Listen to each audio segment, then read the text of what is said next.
सिंधी और सिंधी समाज की पहचान। चैप्टर 9, मौर्य वंश और सिंध। 324 ईसा पूर्व 187 ईसा पूर्व एलेक्जेंडर की मृत्यु के बाद साम्राज्य उसके सेनापतियों में विभाजित हो गया। इस प्रकार सिंध और पंजाब के प्रांतों पर सेल्यूकस निकोटर का दावा था। इन प्रांतों को प्रशासित करने के लिए एलेक्जेंडर द्वारा नियुक्त अधिकारी ने सेल्यूकस निकोटोर के सामने झुकने से इनकार कर दिया और सेल्यूकस को अपने वर्चस्व का दावा करने के लिए एक बार फिर भारतीय प्रांतों पर हमला करना पड़ा।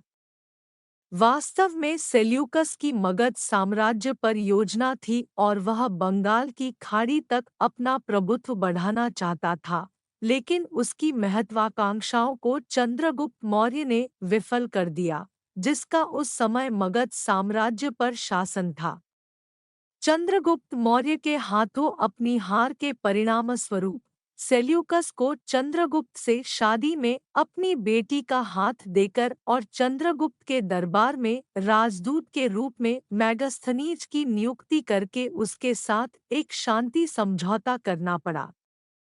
चंद्रगुप्त के प्रारंभिक बचपन, माता-पिता और ठिकाने के बारे में इतिहासकारों में बहुत विवाद है। बौद्धों ने उन्हें क्षत्रिय के रूप में स्वीकार किया है, जबकि ब्राह्मणों ने उन्हें शूद्र, निम्न जाति माना है। अधिकांश इतिहासकार इस तथ्य से सहमत है कि चंद्रगुप्त का जन्म उस स्थान पर हुआ था जिसे उस समय सिंध का हिस्सा माना जाता था, जिसे अब सरायकी भाषी क्षेत्र कहा जाता है। उस समय सिंध की सीमा कश्मीर तक फैली हुई थी। इस मामले में यह बिना किसी अतिशयोक्ति के कहा जा सकता है कि उपमहाद्वीप में पहले सम्राट सिंधी मूल के थे। इतिहासकारों ने अपने मत के समर्थन में अनेक प्रमाण प्रस्तुत किए हैं। चंद्रगुप्त के पिता पीपल वन के राजा थे जो सिंधु के पूर्वी किनारे पर स्थित था। युद्ध लड़ते हुए उनकी मृत्यु हो गई। उस समय चंद्रगुप्त की माता गर्भवती थी। बच्चे और मां को बचाने के लिए उसे सुरक्षित स्थान पर ले जाया गया। बच्चे का जन्म शक शहर के पास हुआ था। अपनी पहचान छिपाने के लिए उसे एक चरवाहे ने पाला था। बाद में उन्होंने उस समय के प्रसिद्ध विश्वविद्यालय तक्षशिला में शिक्षा प्राप्त की। लंबे समय तक उन्हें अपनी वास्तविक पहचान को छिपाना पड़ा, इसलिए उनके नाम के बाद गुप्त यानी गुप्त नाम का पद। कहा जाता है कि एलेक्जेंडर के आक्रमण के दौरान उनके साथ एक मुलाकात हुई थी, लेकिन उनके अहंकार ने एलेक्जेंडर को इस हद तक क्रोधित किया कि उन्होंने उसके लिए मौत का आदेश दे दिया। किसी तरह वह भागने में सफल रहा और लोगों को एलेक्जेंडर के खिलाफ विद्रोह करने के लिए संगठित किया।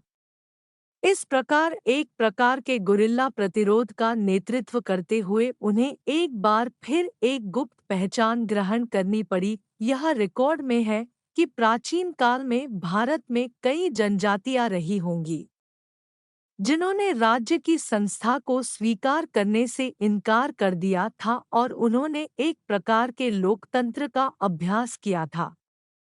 ऐसी जनजातियां आज भी देखने को मिलती है। पाकिस्तान के उत्तर पश्चिम प्रांत में चंद्रगुप्त ने ऐसी सभी जनजातियों को एक झंडे के नीचे संगठित किया और अलेक्जेंडर की सेनाओं को लगातार परेशान किया। उस समय के कुछ इतिहासकारों ने उन्हें लुटेरों और लुटेरों के समूह के रूप में तिरस्कार के साथ संदर्भित किया है, लेकिन तथ्य यह है कि वे शायद दुनिया में कहीं भी छापामार युद्ध का पहला उदाहरण थे। चाणक्य बने चंद्रगुप्त के राजनीतिक गुरु और उनके मार्गदर्शन में चंद्रगुप्त उपमहाद्वीप के पहले सम्राट बने। उन्होंने सुनियोजित प्रशासन की शुरुआत की। सेना को सीधे शासक द्वारा भुगतान किया जाता था ताकि सैनिकों को नागरिक मामलों में हस्तक्षेप करने और उनकी आवश्यकताओं को पूरा करने के लिए नागरिकों को धमकाने और जबरदस्ती करने का लालच न हो, राजमार्गों को डकैती से सुरक्षित बनाया गया, जिससे लोगों के बीच वाणिज्य और मुफ्त यात्रा को बढ़ावा मिला। न्याय के प्रशासन की प्रणाली को भी एक स्थान पर रखा गया था।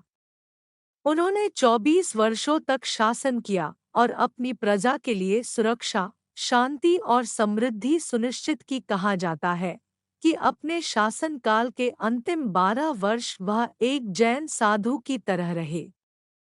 जैन संत भद्र भानु ने भविष्यवाणी की कि सिंध में 12 वर्षों तक अकाल रहेगा और इसे टालने के लिए उन्होंने तपस्या के रूप में उपवास करके मृत्यु को स्वीकार कर अपने प्राण त्याग दिए और 55 वर्ष की आयु में उनकी मृत्यु हो गई।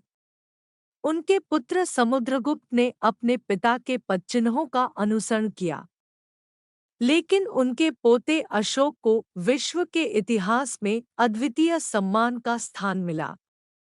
उन्होंने इतिहास रचा जब जीत के बाद उन्होंने हिंसा को त्याग दिया और घोषणा की कि भूमि का अधिग्रहण और शासन करना व्यर्थ है और ऐसे कर्म और कार्य करने चाहिए जो लोगों के दिलों में अपनी जगह सुनिश्चित करें। जमीन पर राज करने से अच्छा है लोगों के दिलों पर राज करो। ऐसा विचार सिंधु के जल के लिए एक श्रद्धांजलि है, क्योंकि उनकी रगों में शांतिपूर्ण सहअस्तित्व और समावेशिता की परंपरा प्रवाहित होती है, जिसे सिंधी लोगों ने मानव सभ्यता की शुरुआत से पोषित किया है। भविष्य के शासन के लिए एक नया मार्ग प्रकाशित किया गया था और कल्याणकारी राज्य और सहअस्तित्व की अवधारणा इस महान सम्राट की उत्पत्ति का श्रेय देती है।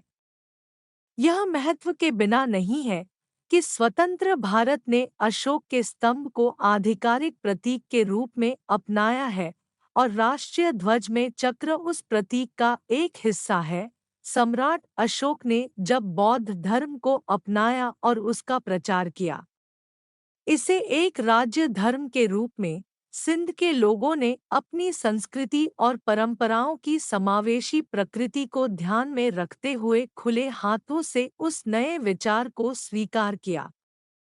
उन्हें अशोक के शिलालेखों के रूप में जाना जाता है। सिंध में बौद्ध विहारों और मठों के अवशेष भी प्रचुर मात्रा में हैं और सिंध में उस समय के कई खंडहर हैं। बुद्ध ने जिन जिन स्थानों का दौरा किया, वहां अवशेषों के कुछ हिस्से लिए गए और वहां स्मारक बनाए गए, क्योंकि बुद्ध ने अपने जीवन काल में सिंध का दौरा किया था। इसलिए सिंध में भी सम्मान में एक स्मारक बनाया गया था। अशोक के गुरु, धार्मिक शिक्षक उपगुप्त थे। उन्होंने सिंध का भी दौरा किया और उस अवसर को मनाने के लिए एक स्तूप बनाया गया।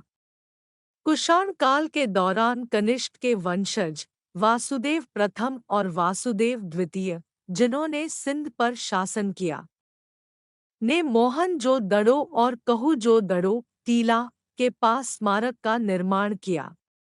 12 स्थानों पर बौद्ध स्मारकों के अवशेष सिंध में पाए जाते हैं, जिनमें से महत्वपूर्ण मोहनजोदड़ो और मीरपुर खास के पास है। मीरपुर खास में मिली एक मूर्ति अब बम्बई के प्रिंस ऑफ वेल्स संग्रहालय में रखी गई है। 7वीं शताब्दी के एक चीनी यात्री हंगत्सांग ने देखा है कि उस अवधि के दौरान सिंध में 10,000 से अधिक बौद्ध भिक्षु, बौद्ध पुजारी थे, जो अपने मठों में पूरे सिंध में फैले हुए थे। इतिहासकारों का मानना है कि 12वीं शताब्दी के प्रारंभ तक बौद्ध धर्म सिंध का प्रमुख धर्म था। शेष अगले चैप्टर में। धन्यवाद।